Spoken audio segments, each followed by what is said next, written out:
ओम परमात्मने नमः।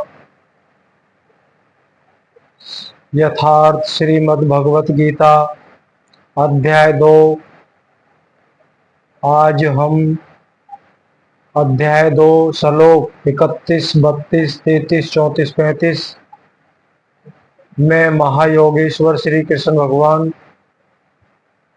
चार वर्ण जिसके अज्ञानता से हम सभी मानव जीव जातियों में बट गए, शूद्र, वैश्य, क्षत्रिय और ब्राह्मण कौन होते हैं, और कुछ इन श्लोकों में अध्याय 2 में श्री कृष्ण भगवान ने कुछ ज्ञान मार्ग भी दिया है, निष्काम कर्म योग और ज्ञान योग। अब इन दोनों में कर्म एक ही करना है। वह कर्म क्या है, उस कर्म को श्री कृष्ण भगवान आगे खोलेंगे। अब ये निष्काम कर्म योग तो 18 अध्यायों तक चलेगा, तभी हम जान पाएंगे कि असल भक्ति क्या है। और हम वर्तमान युग में उस मुक्ति भक्ति के लिए क्या क्या करते नजर आ रहे हैं और क्या क्या करते रहेंगे, समय समय पर योग साधनाएं जो भक्ति मार्ग साधु संत बता रहे हैं, ये पहले से बदलते आ रहे हैं और आगे भी बदलते रहेंगे। तो क्षत्रिय एक वर्तमान समाज में पहले से भी बहुत ऊंची जाति मानी गई है। हम कह तो देते हैं हम क्षत्रिय हैं, हम सनातनी हैं, लेकिन असली क्षत्रिय कौन होता है?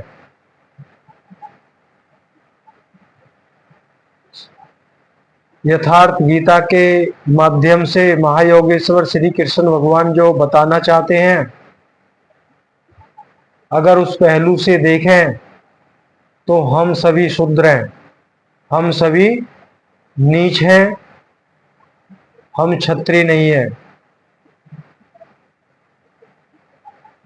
प्राचीन मूल ग्रंथ बीजक में भी कबीर साहिब ने जातीयता पे जो अपने पवित्र वचन कहे, उन्होंने भी कहा है, माला तिलक लगा के, योग पवित्र जनेऊ डाल के कोई ब्राह्मण नहीं बन जाता, हाथ में तलवार भाला लेकर कोई क्षत्रिय नहीं बन जाता।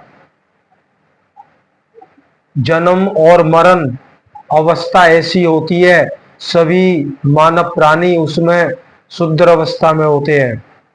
क्यों? जब जन्म होता है हम गंदगी में लिबड़े होते हैं, जब तक हम अबोध अवस्था तक होते हैं हम गंदगी में ही तो होते हैं, मल मूत्र भी करते हैं, माता पिता ना हो तो उसी में पड़े रहें।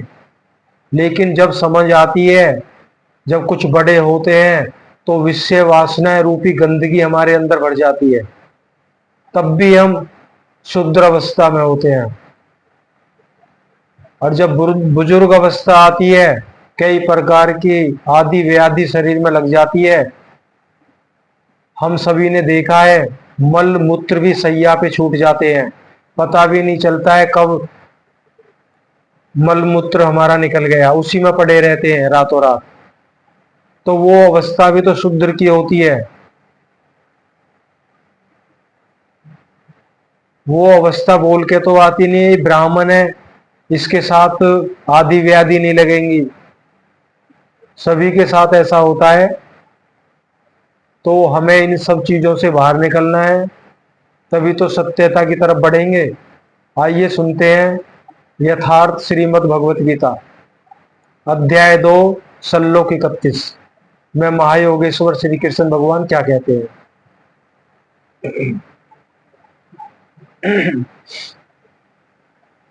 पिछले सत्संग में आपने सुना था, संपूर्ण गीता में इसके लिए दो ही मार्ग हैं, पहला निष्काम कर्म योग, दूसरा ज्ञान योग। दोनों मार्गों में किया जाने वाला कर्म एक ही है।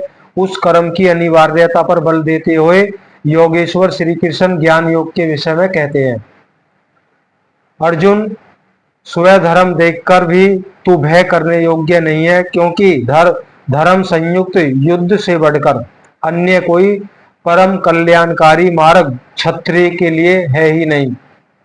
धर्म संयुक्त युद्ध से बढ़कर परम कल्याणकारी मार्ग क्षत्रिय के लिए है ही नहीं। वो धर्म संयुक्त कौन सा युद्ध है? ये मार काट करने वाला युद्ध के लिए ना कहा है श्री कृष्ण भगवान ने। कहते हैं अभी तक तो आत्मा शाश्वत है, आत्मा सनातन है, वही एकमात्र धर्म है कहा गया है। अब यह स्वधर्म कैसा? धर्म तो एकमात्र आत्मा ही है, वह तो अचल स्थिर है, तो धर्माचरण क्या? वस्तुतः इस आत्म पथ में प्रवृत्त होने की क्षमता हर व्यक्ति की अलग अलग होती है। स्वभाव से उत्पन्न इस क्षमता को स्वधर्म कहा गया है। कह रहे असल में हाथों में तलवार भाला लेकर युद्ध करना, युद्ध में विजय प्राप्त करने को क्षत्रियता नहीं कहा गया है। आगे खुलासा होगा। क्षत्रियता का मतलब होता है 5 ज्ञान इंद्रियां, 5 कर्म इंद्रियां और 11वें मन को मार देना या साध लेना, पूर्णतया से उन पर विजय प्राप्त करना, वो क्षत्रिय कहलाता है।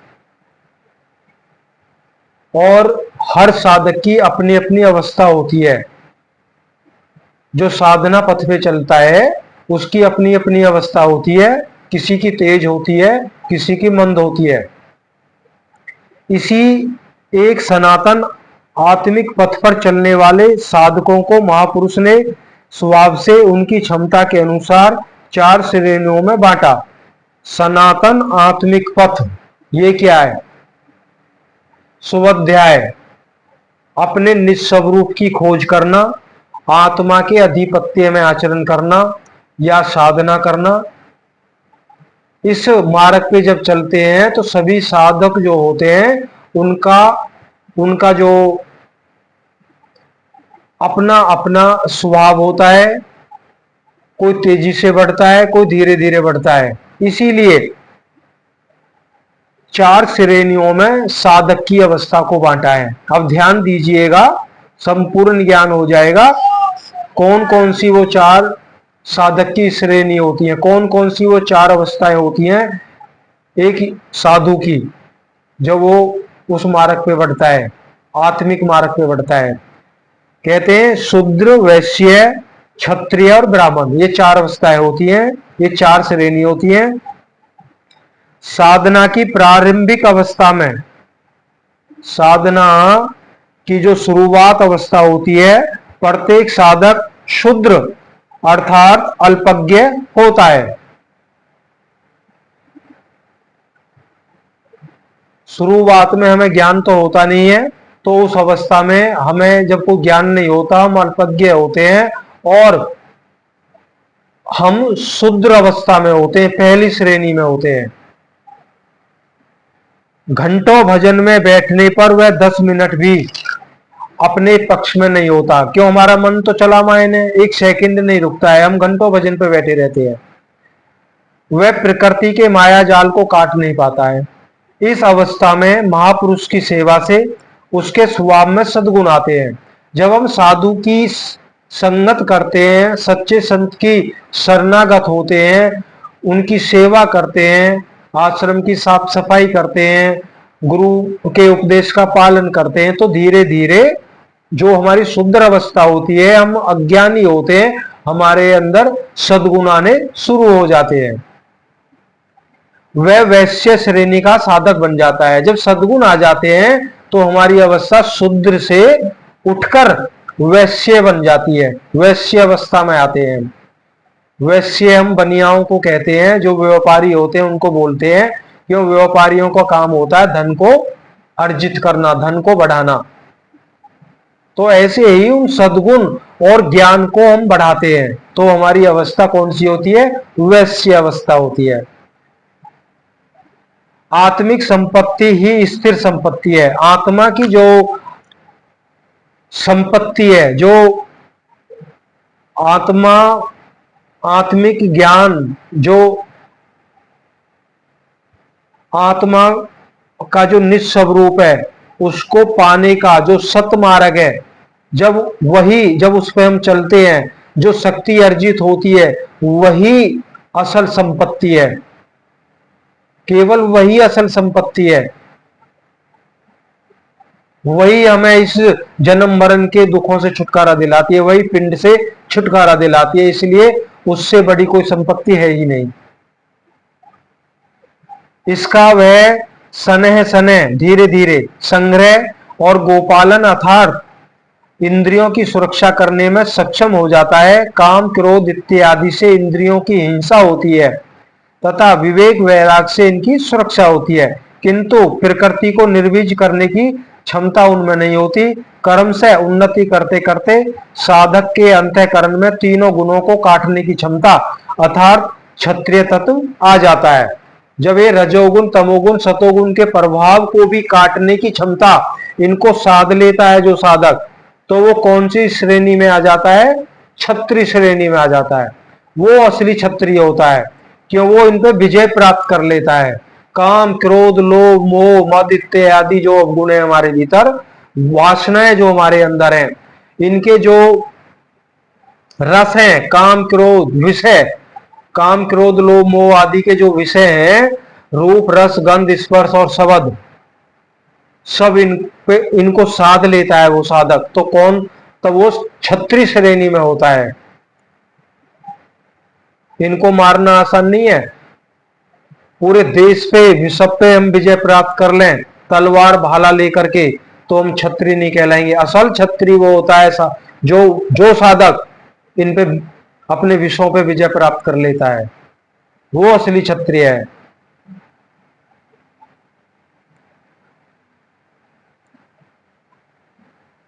कहते हैं इसलिए युद्ध यहीं से आरंभ होता है। असल युद्ध यहीं से शुरू होता है। इसी बाहर के युद्ध का तो वर्णन नहीं है 18 अध्यायों में। श्री कृष्ण भगवान ने 18 अध्यायों में बाहर के युद्ध का तो वर्णन ही नहीं है। वो आत्मिक युद्ध का वर्णन किया है। आत्मा को कैसे जागृत करें, उसके अपने निस्वरूप को कैसे देखें, कौन सा युद्ध करना है, किसको मारना है, किसको नहीं मारना, वो ज्ञान अर्जुन को दिया था। इस समय मन का समन, इंद्रियों का दमन, धारावाही चिंतन, सरलता, अनुभव, ज्ञान इत्यादि लक्षण साधक में स्वाभाविक प्रभावित होते हैं। इन्हीं के अनुष्ठान से चलकर कर्म से वह ब्रह्म में प्रवेश पा जाता है, जहां वह ब्राह्मण भी नहीं रह जाता। जब वह साधक ब्रह्म को विदित कर लेता है तो वह ब्राह्मण से भी ऊपर की श्रेणी में पहुंच जाता है। वो ब्रह्म स्वयं ब्रह्म हो जाता है। अहम ब्रह्मास्मि कहा गया है, मैं ही ब्रह्म हूं। तो इसलिए कहा गया है माला तिलक लगा के जनेऊ वगैरह डाल के कोई ब्राह्मण नहीं बन जाता। ब्राह्मण उसको कहा गया है जो क्षत्रिय अवस्था से बदल के ब्रह्म को विदित कर लेता है, ब्रह्म को जान लेता है, वह ब्राह्मण कहलाता है।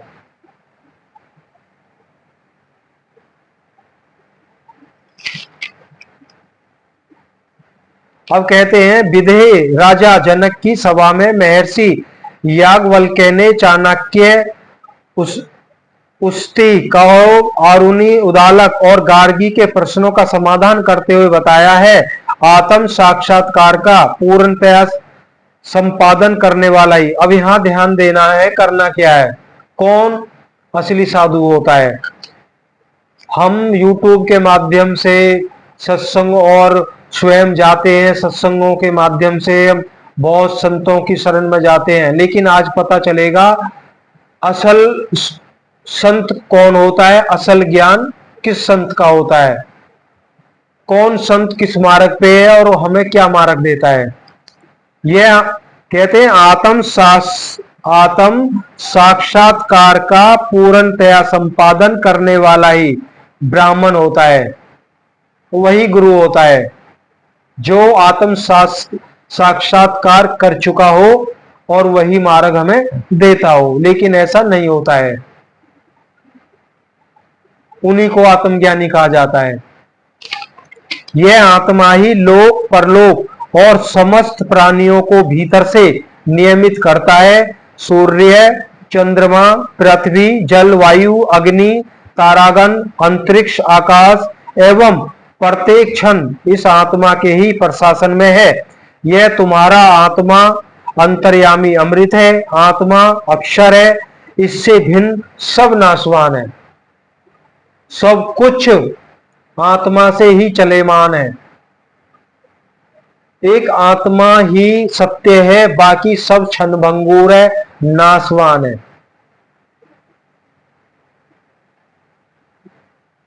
जो कोई इसी लोक में इस अक्षर को न जानकर, अब ध्यान देना है, अब महायोगेश्वर श्री कृष्ण भगवान बताना चाह रहे हैं, अहम पहलू है। जो कोई इसी लोक में इस अक्षर को न जानकर, अक्षर किया आत्मा राम, इस आत्मा राम को न जानकर हवन करता है, तप करता है, हजारों वर्षों तक यज्ञ करता है, उसका यह सब कर्म नाशवान है। कुछ भी करता है अगर आत्मा को नहीं जानता है। आत्मा का जानने का मतलब यह है ना कि आत्मा सत्य है, आत्मा अजर है, अविनाशी है, उसका नाश नहीं होता है, ऐसा नहीं है। जानने का मतलब है आत्मा के निज स्वरूप का साक्षात्कार।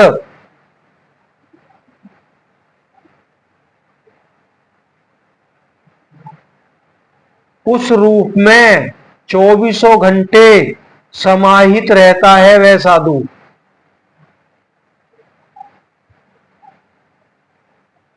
अगर ऐसा नहीं है उसको ऐसा ज्ञान, वो आत्म साक्षात्कार नहीं है, वो कुछ भी कर ले, हजारों वर्षों तक यज्ञ जप तप कुछ भी कर ले, महायोगेश्वर श्री कृष्ण भगवान कह रहे वो सब नाशवान है।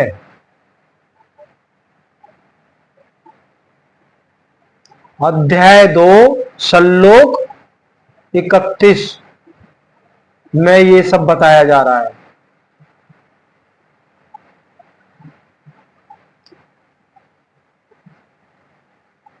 कह रहे हैं हजारों वर्ष तक यज्ञ करता है, उसका यह सब कर्म नाशवान है। जो कोई भी इस अक्षर को जाने बिना, इस आत्मा को जाने बिना इस लोक से मरकर जाता है वह दयनीय है, कृपण है। और जो इस अक्षर को जानकर इस लोक से मरकर जाता है वही ब्राह्मण है, वही ब्राह्मण है। अब हम सब ने सुना है, बच्चा बच्चा जानता है, श्री कृष्ण भगवान कहते हैं अर्जुन कर्म कर, फल की चिंता मत कर। हमने उस कर्म को क्या समझा?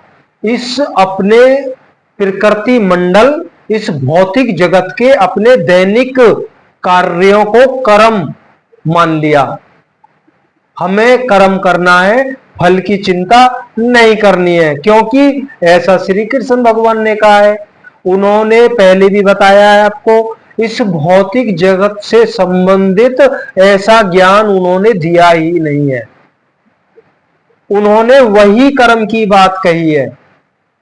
इस कर्म का तो फल मिलता है। हम भौतिक जगत में अच्छा करें, बुरा करें, पाप करें, पुण्य करें, सबका फल हमें अवश्य मिलता है। फिर कौन सा कर्म है वो जिसके लिए श्री कृष्ण भगवान ने कहा कर्म कर, फल की चिंता मत कर अर्जुन? वही कर्म जिससे जन्म मरण आदि देहा बंधनों से मुक्ति मिलती है। अगर वो कर्म हम करते हैं, अगर पूर्णतया इस जीवन में हमें नहीं मिलती है, उस कर्म का फल नहीं मिलेगा। अब हम सोचेंगे यह कैसी विडंबना है। वो भक्ति रूपी कर्म जो श्री कृष्ण भगवान आगे बताएंगे कौन सा कर्म करना है हम उसको कर रहे हैं और पूर्णतया हमें मिली नहीं, वो कार्य हमारा पूर्ण हुआ नहीं इस जन्म में, फिर भी फल नहीं मिलेगा। ये कैसी भक्ति? फल इसलिए नहीं मिलता उसका, हम अगर सैकड़ों जन्म भी लेते हैं इस शरीर को छोड़ने के बाद, उसका फल नहीं मिलेगा, क्योंकि वह कर्म का फल ऐसा है, अगर हम 2 कदम चले और हमारी मृत्यु हो गई तो श्री कृष्ण भगवान ने कहा है, उस आगे वृत्तांत आएगा बहुत अच्छे खोल के श्री कृष्ण भगवान ने इसका वर्णन किया है, बड़ा आनंद आएगा। लेकिन यहां थोड़ा सा जब थोड़ी बात आई है तो उसको थोड़ा बता रहे हैं।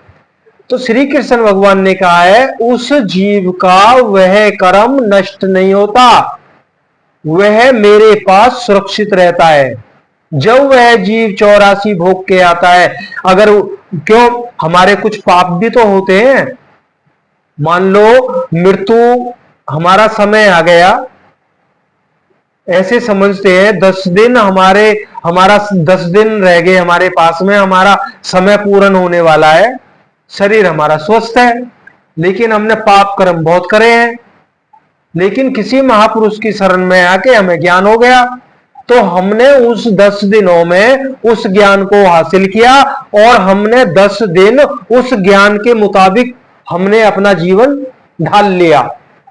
वो 10 दिन हमने उस भक्ति मार्ग पे चले पूरी सच्चाई से, और हमारी मृत्यु हो गई क्यों, समय पूरा हो गया।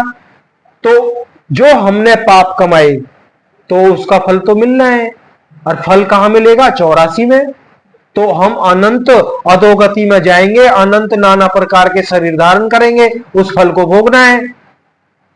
जब उसको भोग कर फिर हमें मौका मिलता है, मनुष्य जन्म मिलता है हमें, जब हम मनुष्य जन्म में आएंगे तो वही फल जो हमने 10 दिन में हमने कर्म किया था उसका फल सुरक्षित होता है किसके पास? भगवान के पास। उस फल को हमें लौटा दिया जाता है, किस रूप में? अध्यात्म की तरफ वो फल हमें मोड़ता है। धन दौलत नहीं मिलेगी, हो सकता है हम फकीर से फकीर किसी झोपड़ी में हमारा जन्म हो, लेकिन उसका अगर अज्ञानता में हम उस फल की कमाई करते तो हमें उसका फल मिलता, अच्छे घर में जन्म मिलता। लेकिन हमें अध्यात्म से जोड़ा जाता है, फिर हमें वही मार्ग मिलता है, वही सत्यता का मार्ग मिलता है, फिर हम उस मार्ग पे बढ़ते हैं, फिर हम उस धन को कमाते हैं। तो एक अवस्था ऐसी आती है, कमाते कमाते कमाते कमाते पूर्णतया को प्राप्त हो जाते हैं, तो हमारा देह आदि बंधनों से छुटकारा हो जाता है। तो इसलिए जब कर ना तो फल रहा ना कर्म रहे, बचा किया आत्मा परमात्मा, आत्मा परमात्मा में विलीन होगी, जो जहां से बिछड़ी थी वहीं पे समा गई, सारे कर्म भुन गए। जब कर्म ही भुन गए तो कर्म तो अंकुरित होने नहीं है, क्यों? वो भुन चुके हैं। और अज्ञान के वशीभूत हम कोई भी भक्ति साधना करते हैं तो वो कर्म भुजते नहीं है, वो अंकुरित होते हैं। एक बीज बोओगे तो अंकुरित होके जब वो पौधा फलीभूत होता है तो हजारों बीज हमें मिलते हैं। एक पाप करते हैं तो हजारों पापों का दंड हमें भोगना पड़ता है, एक पुण्य करते हैं तो वो बढ़कर के हजारों पुण्य हमें मिलते हैं। लेकिन सत्य मार्ग में कर्मों का नाश होता है, कर्म बुझते हैं, वो अंकुरित नहीं होते हैं। सत्संग थोड़ा लंबा हो जाता है, क्यों? थोड़ा बताना भी पड़ता है, कृपया ध्यान से सुने, कोशिश करते हैं समय ज्यादा लग जाए। अध्याय 2 पूरा कितने दिनों में होता है तो उन्हीं के ऊपर निर्भर है, बाकी कोशिश करते हैं कम से कम समय में ज्यादा से ज्यादा आपको ज्ञान प्राप्त हो। तो असल क्षत्रिय वही होता है जो आंतरिक युद्ध को जीतते हुए ब्रह्म में प्रवेश पा लेता है। आगे अर्जुन क्षत्रिय श्रेणी का साधक। श्री कृष्ण कहते हैं कि क्षत्रिय श्रेणी के साधक के लिए युद्ध के लिए अतिरिक्त कोई कल्याणकारक रास्ता है ही नहीं। प्रश्न उठता है क्षत्रिय है क्या? प्राय लोग इसका आशय समाज में जन्म उत्पन्न ब्राह्मण क्षत्रिय वैश्य शूद्र जातियों से लेते हैं। ज्यादातर यही तो होता है, कोई क्षत्रिय कुल में पैदा हो गया क्षत्रिय, कोई शूद्र कुल में पैदा हो गया वो शूद्र, कोई ब्राह्मण कुल में पैदा हो गया ब्राह्मण। ऐसा नहीं है, शूद्र जातियों से लेते हैं, इन्हें ही 4 वर्ण मान लिया जाता है। किंतु नहीं, महायोगेश्वर श्री कृष्ण शास्त्रकार ने स्वयं बताया है कि क्षत्रिय क्या है, वर्ण क्या है। यहां उन्होंने केवल क्षत्रिय का नाम लिया और आगे 18वें अध्याय तक इस प्रश्न का समाधान प्रस्तुत किया है। वस्तुतः ये वर्ण क्या है और कैसे इनमें परिवर्तन होता है, अब ये तो स्पष्ट कर दिया है। अगर अर्जुन समझ गया होता तो श्रीमद् भगवत गीता के 18 अध्याय नहीं होते। अर्जुन, यहां पे एक बात और समझ लेते हैं। श्री कृष्ण भगवान अर्जुन के कौन थे? सारथी। अर्जुन के सारथी थे और अर्जुन रथ में राजा महाराजाओं की तरह बैठ के चलता था। अगर थोड़ा सा विचार करें तो ये थोड़ा सा ठीक नहीं लगता। भगवान रथ चला रहे हैं, भगवान रथी हैं और अर्जुन बैठ के चल रहा है। इसमें भी रहस्य छुपा हुआ है। अर्जुन के रथी सारथी श्री कृष्ण भगवान क्यों थे? वो इसलिए थे, अर्जुन श्री कृष्ण भगवान को बहुत ज्यादा प्रिय था। प्रिय तो सभी थे, लेकिन प्रिय क्यों कहा गया है? क्योंकि अर्जुन अनुरागी था। जो अनुरागी होता है स्वयं भगवान परमेश्वर उसके रथी होते हैं। सबका रथ नहीं हाँकते हो। रथी का मतलब होता है उस जीव के, जैसे अर्जुन अनुरागी था, अगर ऐसा ही कोई जीव होता है तो भगवान उसके रथी होते हैं, उसके सारथी होते हैं, 24 घंटा उसके अंग संग होते हैं, पग पग पे उसकी संभाल करते हैं। उसके जीवन रूपी रथ को हाँकने वाले भगवान होते हैं स्वयं। इसलिए श्री कृष्ण भगवान अर्जुन के रथ को चलाते थे।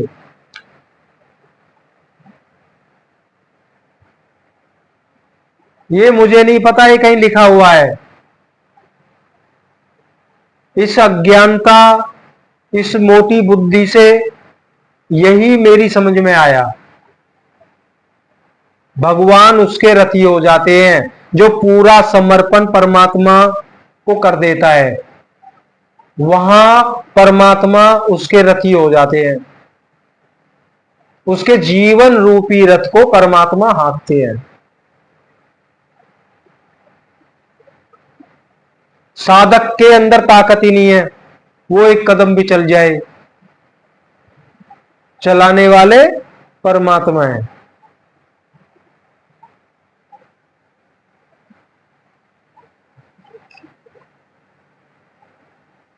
श्री कृष्ण ने कहा है 4 वर्णों की सृष्टि मैंने की, तो क्या मनुष्यों को बांटा?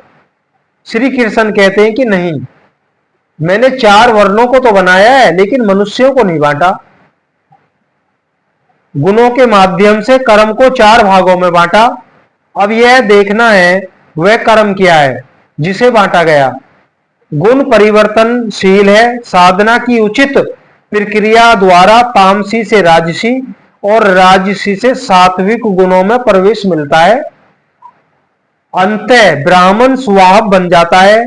उस समय ब्रह्म में प्रवेश दिला देने वाली सारी योग्यताएं उस साधक में रहती हैं। वर्ण संबंधी प्रश्न यहां से आरंभ होकर 18वें अध्याय में जाकर पूर्ण होता है। अब थोड़ा थोड़ा यह वर्णन भी 18 अध्यायों में श्री कृष्ण भगवान पूरा करेंगे। ये तो मोटा मोटा थोड़ा समझ लेते हैं।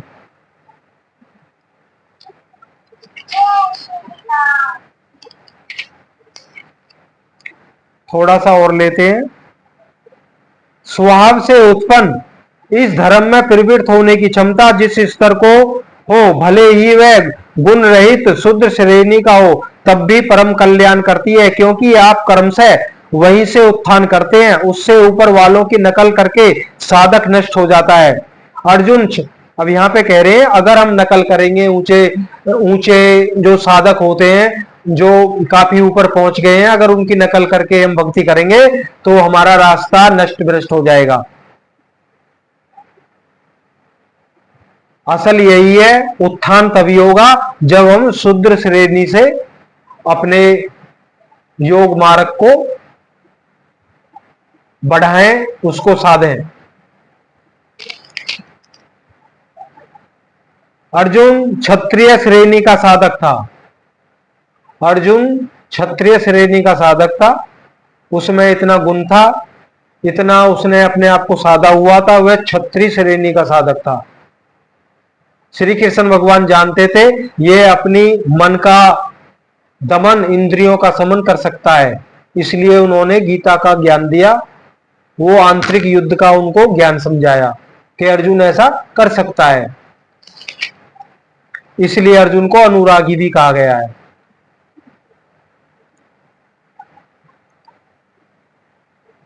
तो इसलिए श्री कृष्ण कहते हैं, अर्जुन अपने स्वभाव से उत्पन्न इस युद्ध में प्रवृत्त होने की अपनी क्षमता को देखकर तू भय करने योग्य नहीं है। इससे बढ़कर दूसरा कोई कल्याणकारी कार्य क्षत्रिय के लिए है ही नहीं। इसी पर प्रकाश डालते हुए पुनः योगेश्वर कहते हैं, श्लोक नंबर 32, पार्थिव शरीर को ही रथ बनाकर अचूक लक्ष्य भेदी अर्जुन। अब यहां बोल दिया है पार्थिव शरीर को ही रथ बनाकर। पार्थिव जो 5 तत्वों से बना हुआ है, मिट्टी का शरीर है, इसी को रथ बनाकर अचूक लक्ष्य भेदी अर्जुन स्वतः प्राप्त स्वर्ग के खुले हुए द्वार रूपी इस युद्ध को भाग्यवान क्षत्रिय ही प्राप्त करते हैं।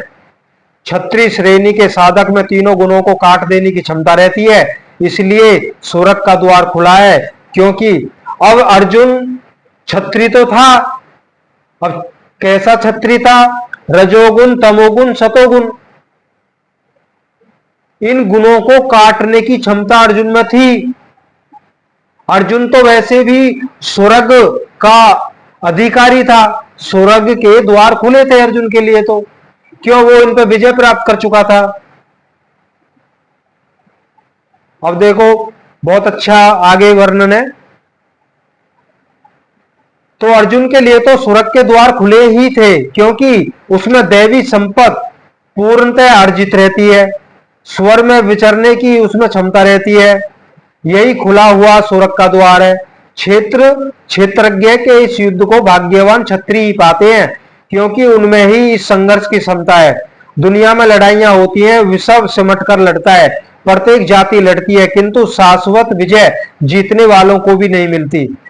कह रहे असली जो विजय है वो जीतने वाले योद्धाओं को भी नहीं मिलती। क्यों? वो बाहरी युद्ध करते हैं, इस प्रकृति मंडल में युद्ध करते हैं, वो असली विजय उनको भी नहीं मिलती। ये तो बदले हैं, जो जिसको जितना दबाता है कालांतर में उसे भी उतना ही दबना पड़ता है। आज हम उसको मार देंगे, कल वो हमें मारेगा, हम उसको मारेंगे, वो फिर हमें मारेगा। ये युद्ध कभी खत्म होने वाला नहीं है, ये तो चलता ही रहता है। यह कैसी विजय जिसमें इंद्रियों को सुखाने वाला शोक बना ही रहता है, अंत में शरीर भी नष्ट हो जाता है। वास्तविक संघर्ष तो क्षेत्र और क्षेत्रज्ञ का है, जिसमें एक बार विजय हो जाने पर प्रकृति का सदा के लिए निरोध, परम पुरुष परमात्मा की प्राप्ति हो जाती है। यह ऐसी विजय है जिसके पीछे हार नहीं है। और यदि तू इस धर्म युक्त संग्राम अर्थात शाश्वत सनातन परम धर्म परमात्मा में प्रवेश दिलाने वाला धर्म युद्ध नहीं करेगा तो स्वयं धर्म अर्थात स्वभाव से उत्पन्न संघर्ष करने की क्षमता, क्रिया में प्रवृत्त होने की क्षमता को खोकर पाप और आवागमन और अपकीर्ति को प्राप्त होगा। अपकीर्ति पर प्रकाश डालते हैं श्लोक नंबर 34। सब लोग बहुत काल तक तेरी अपकीर्ति का कथन करेंगे। आज भी पदच्युत होने वाले महात्माओं में विश्वामित्र, पाराशर, निमि, श्रृंगी इत्यादि की गणना होती है। बहुत से साधक अपने धर्म पर विचार करते हैं, सोचते हैं कि लोग हमें क्या कहेंगे। ऐसा भाव भी साधक में सहायक होता है। इससे साधक में लगे रहने की प्रेरणा मिलती है। कुछ दूरी तक यह भाव भी साथ देता है। माननीय पुरुषों के लिए अपकीर्ति मरण से बढ़कर होती है। जिन महारथियों की निगाह में तू बहुत माननीय होकर अब तुच्छता को प्राप्त होगा, वे महारथी लोग तुझे भय के कारण युद्ध से उपराम हुआ मानेंगे। कह रहे अगर तू युद्ध भी नहीं करेगा तो तेरी अपकीर्ति होगी। बड़े बड़े महायोद्धा तुझे भय से युक्त उपराम हुआ मानेंगे। कहेंगे कि अर्जुन डर गया, तो नाना प्रकार की बातें करेंगे। महारथी कौन? इस पथ पर महान परिश्रम से आगे बढ़ने वाले साधक महारथी हैं। इसी प्रकार इतने ही परिश्रम से अविद्या की ओर खींचने वाले काम, क्रोध, लोभ, मोह आदि भी महारथी हैं। यहाँ पे अविद्या का वर्णन आया है। इसी प्रकार इतने ही परिश्रम से अविद्या की ओर खींचने वाले, तो ये अविद्या क्या है? ये माया के दो रूप हैं, माया की दो अवस्थाएं, विद्या माया, अविद्या माया। जब विद्या माया का प्रभाव होता है तो वहां पे ज्ञान प्राप्त होता है। अविद्या माया के प्रभाव में आकर काम, क्रोध, लोभ, मोह, अहंकार इत्यादि हम पे हावी हो जाते हैं। हमारी जो सूरत है, हमारा झुकाव है, इनकी तरफ होते हैं। मैं ऐसा करूंगा, ऐसा हो जाएगा, ये मेरा परिवार है, मैं युद्ध नहीं करूंगा, ये नहीं करूंगा, मुझे पाप लगेगा। दुनिया भर के विचार विचार चलते रहते हैं। ये अविद्या माया का प्रभाव है। अज्ञान पैदा होता है, ज्ञान पैदा नहीं होता है अविद्या माया के प्रभाव में। जो तुझे बहुत सम्मान देते थे साधक प्रशंसनीय, तुम उनकी निगाह से गिर जाओगे। इतना ही नहीं, बैरी लोग तेरे पराक्रम की निंदा करते हुए बहुत से न कहने योग्य वचनों को कहेंगे। एक दोष आता है तो चारों ओर से निंदा और बुराइयां की झड़ी लग जाती है। न कहने योग्य वचन भी कहे जाते हैं। इससे बड़ा दुख क्या होगा? इस युद्ध में मरोगे तो स्वर्ग प्राप्त करोगे। अब श्री कृष्ण भगवान श्लोक 37 में कह रहे हैं, इस युद्ध में मरोगे तो स्वर्ग प्राप्त करोगे। स्वर्ग में विचरने की क्षमता रहेगी। श्वास के बाहर प्रकृति में विचरने की धारणाएं निरुद्ध हो जाएंगी। परम देव परमात्मा में प्रवेश दिलाने वाली दैवी संपत्ति हृदय में पूर्णतः प्रभावित रहेगी। अथवा इस संघर्ष में जीतने पर महामहिम स्थिति को प्राप्त करोगे। इसलिए अर्जुन युद्ध के लिए निश्चय खड़ा हो जा। तो यहाँ पे श्री कृष्ण भगवान कह रहे हैं, आपके दोनों हाथों में लड्डू हैं। अगर आप हारोगे तो दैवी संपत्ति आपको प्राप्त होगी, अगर जीतोगे तो महामहिम की प्राप्ति होगी, उस परमात्मा की प्राप्ति होगी। इसलिए आपके दोनों हाथों में लड्डू हैं। तो प्राय लोग इस श्लोक के अर्थ में समझते हैं कि इस युद्ध में मरोगे तो स्वर्ग जाओगे, जीतोगे तो पृथ्वी का भोग भोगोगे। ज्यादातर लोग यही समझते हैं, किंतु आपको स्मरण होगा अर्जुन कह चुका है, भगवान पृथ्वी नहीं अपितु त्रिलोक के साम्राज्य और देवताओं के स्वामीपन तथा इंद्रपद प्राप्त होने पर भी मैं उस उपाय को नहीं देखता जो इंद्रियों को सुखाने वाले मेरे शोक दूर कर सके। यदि इतना ही मिलना है तो गोविंद मैं युद्ध कदापि नहीं करूंगा। कह रहे हैं अगर देवताओं का स्वामीपन, इंद्र पद भी मिल जाए, स्वर्ग की प्राप्ति हो जाए तो भी मैं युद्ध नहीं करूंगा। यदि इतने पर भी श्री कृष्ण कहते अर्जुन लड़ो, जीतोगे तो पृथ्वी पा जाओगे, हारोगे तो स्वर्ग के नागरिक बन जाओगे। तो श्री कृष्ण देते ही क्या है?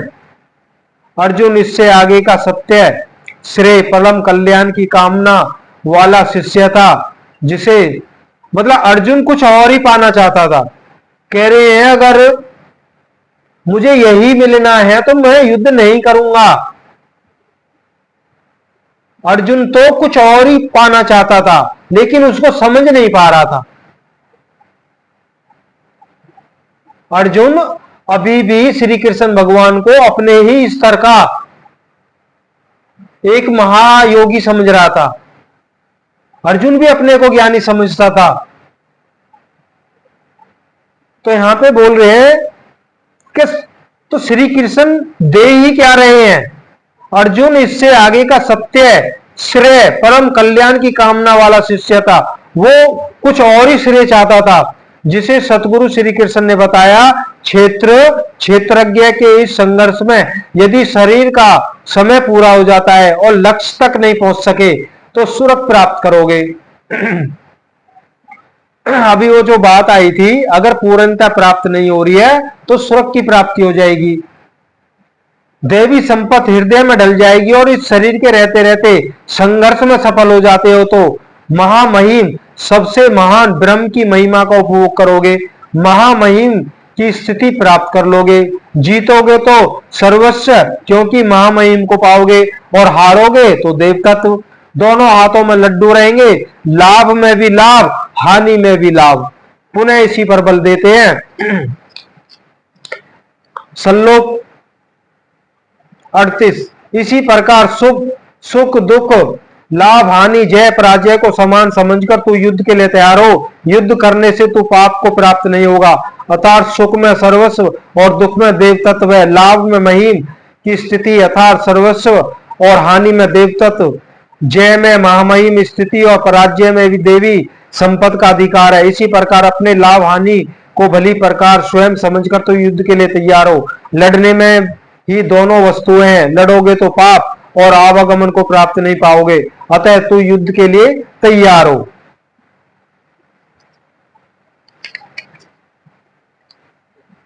तो आज इतना ही। अगले सत्संग में श्लोक नंबर 39 और 40 में और 41, 42, 43, 44, 45 में श्री कृष्ण भगवान ने बहुत अच्छा ज्ञान दिया है। उन्होंने बताया है स्वार्थ विरुद्ध भक्ति क्या है, क्षमा करना, शास्त्र विरुद्ध भक्ति क्या है, वो अगले सत्संग में आप सुन पाएंगे, जिसका बहुत से संतों ने दुरुपयोग किया है। गीता का सहारा तो लिया है, लेकिन ज्ञान उन्होंने असत्य बताया है। बताया है कि गीता शास्त्र संबंधित ये भक्ति है, लेकिन ऐसा उन्होंने भी नहीं बताया है। अगले सत्संग को जरूर सुनना है। शास्त्र विरुद्ध भक्ति क्या है, वो श्री कृष्ण भगवान इसमें बहुत बड़ा खुलासा करने वाले हैं। तब तक आप सबसे आज्ञा चाहते हैं। हम सब परमपिता परमात्मा कुशल रखे और दया बख्शे, हमारी सूरत उनके ध्यान में 24 घंटे लगी रहे, यही कामना करते हैं।